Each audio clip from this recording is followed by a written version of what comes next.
Question of the Week from the Naked Scientists. Hello and welcome to Question of the Week. This week we're answering this question sent in by listener Paris, who asks, why are babies so strong? Seriously, their grip is ridiculous. Good question, Paris. What is the science behind a newborn baby's vice-like grip? Well, traditionally, the most common prevailing theory was that of the palmar reflex, the involuntary spinal reflex that causes newborn humans, and some primates, to close and grasp something that is put on their palm. But what makes it so strong? Here to help us out is the University of Birmingham's Andrew Bremner. Infants are born with a really wide range of different reflexes, including the stepping reflex, the Moro reflex, the suck reflex, and the rooting reflex alongside the palmar and plantar grasps. And traditionally, people have argued that reflexes at birth are automatic and governed entirely by the spinal cord, with no involvement at all from the cerebral cortex in the brain. And if the grip is a reflex instead of a conscious choice, it makes sense, then, for there to be less quality control involved. Anyone that's had their knee hit in that one place that makes you kick isn't really in control of how hard the kick is. And if the grip is a reflex, it makes sense for it to wane as the baby becomes a bit more cogent and aware of how the world works.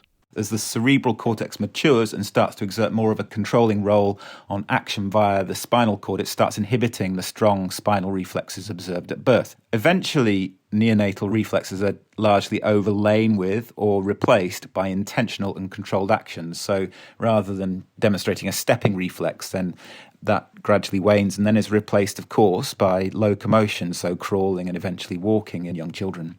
But what do more recent studies say about this theory? The traditional explanation of this early strength of newborn reflexes has received a bit of critique more recently. So researchers have noticed that newborn babies can behave in what looks like a controlled rather than automatic reflexive way. Newborns can actually move their hand to intercept a moving object, which they've seen with their eyes. And some reflexes, far from being automatic, are actually strongly affected by the infant's current state. For instance, the rooting reflex, which is involved in feeding, occurs much more when newborn babies are hungry. I think there's probably a bit of truth in both of these perspectives, the more recent one and the traditional one. So newborn reflexes are likely not entirely automatic. So we know from neuroscience research that the cerebral cortex is functioning and plays a role in movement early in development. But perhaps this is a matter of degree, and probably the inhibiting role of the brain in moderating strong and more automatic spinal reflexes is not fully developed yet at birth. So we don't have a cut and dried answer to the question of why newborn reflexes like the palmar grasp are so strong,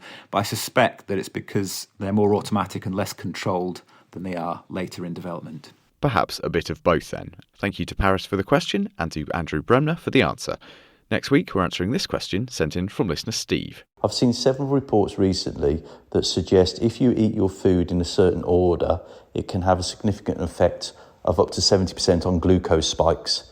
But I believe the idea is you eat vegetables first, followed by proteins and fats, followed by carbohydrates and sugars.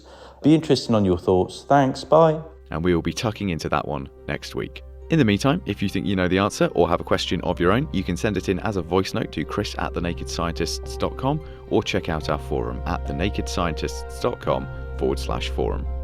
Question of the Week is part of the Naked Scientists podcast. Look us up online at nakedscientists.com.